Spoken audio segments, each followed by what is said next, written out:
Breaking news, peaceful protests downtown today are now turning into violent protests the later we get into the evening.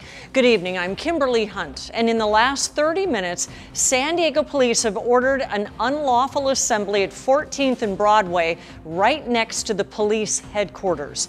10 News reporter Matt Boone is in the live center here in the studio with updates from police. Matt? Well, Kim, after being peaceful all day, about 30 minutes ago, as you mentioned, the San Diego Police Department declared this unlawful assembly order around 1400 Broadway. That's just a few blocks away from their headquarters, saying bottles, fireworks, and other objects were being thrown at officers. This is in stark contrast to just a few hours ago. While I was down there, protesters we spoke to were adamant that the majority of people wanted to be peaceful. I can't breathe! I can't breathe! Hundreds of people marched to Balboa Park, lying down in honor of George Floyd. I'm here for everybody that is tired of all the things that are going on in the world today. Johnny says they're trying to accelerate the conversation over police reform. We're here for a reason, and we want things to stop, and we want things to change and become better for everybody. But he pushed back against the idea that it's a violent movement. As you can see, there's a lot of people that are upset with what's going on, and I can't speak for everybody that's looting and doing all the bad things that they want to portray us as, but we are out here trying to be peaceful and trying to protest.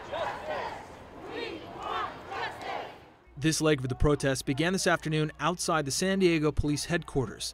With the colorful sunset as a backdrop, the demonstrators marched up Park Boulevard.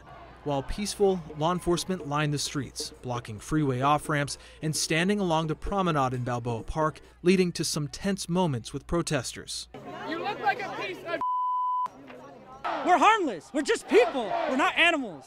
We're not savages like they're trying to change the narrative. This man said he came for peace, but argued law enforcement could be instigators too. It's peaceful protests. There's no need for cops to be standing out with batons like as we're criminals. Like as if they're correctional officers and we're all the sheep just strolling through here like this is a zoo. As night fell, many protesters dispersed, but we caught one tagging a shuttered business.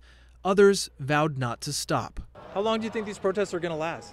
These protests are going to last until we see something that's really changed and see a change of heart. And that's how I feel. Now, we don't know how many people have been arrested tonight, though we do know at least one person was arrested at another location for vandalism. Kim?